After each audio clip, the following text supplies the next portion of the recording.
I want to bring in Steve Portnoy, CBS News radio correspondent, who covers the White House.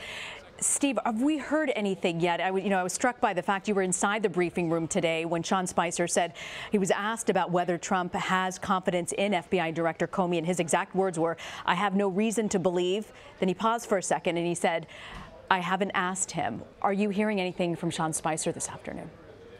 Well, this news is coming from Sean Spicer, letting reporters know that obviously the situation had changed. He told us today that he had to check with the president first before he could answer whether the president continues to have full confidence in the FBI director. Clearly, we now know, I think through the day, things were developing, things were changing. The news comes just as the FBI, through its top officials who deal with Congress, issuing a formal clarification to the Senate regarding what the testimony that the FBI director gave about the emails that were found on Anthony Weiner's laptop.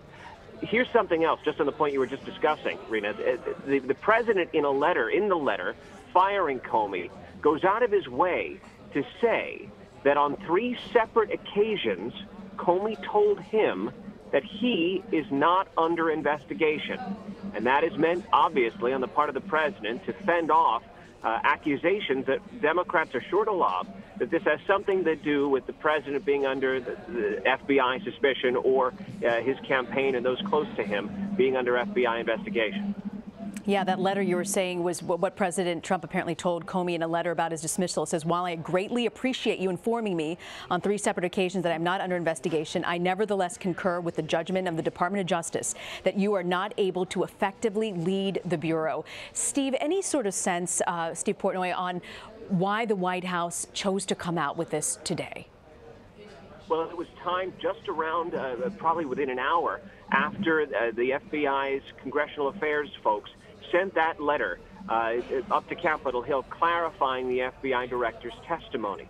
So the Justice Department is issuing coordinated statements with the Attorney General, the Deputy Attorney General, and the President issuing his letter. There was a clear attempt on the part of the administration, clearly with the Justice Department and the White House coordinating, to make this move happen today.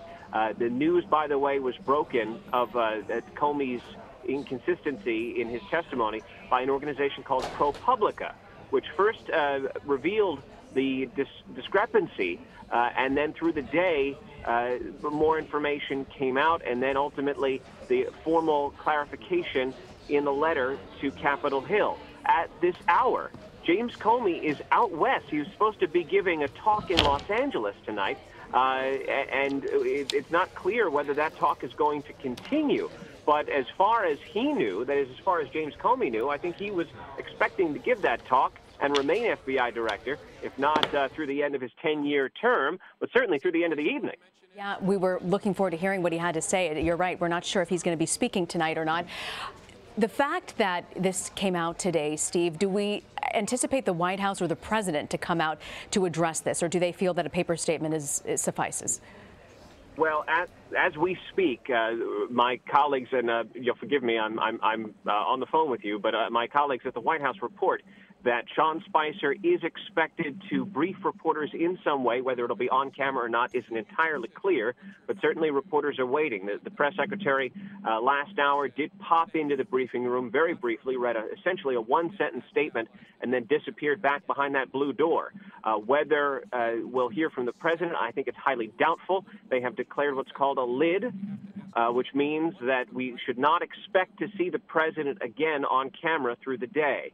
They have issued a series of paper statements, the letter from the president explaining his rationale for firing the FBI director, and, of course, statements from the Justice Department under the names of the Attorney General and his deputy. Worth pointing out, James Comey is the first FBI director to be fired in nearly a quarter century. William Sessions was dismissed by Bill Clinton in 1993. Yeah, and we are just learning, I'm hearing right now, that the Democratic senator from New York, Senator Chuck Schumer, has announced he's going to hold a press conference about 15 minutes at 6:45. We will bring that to you live.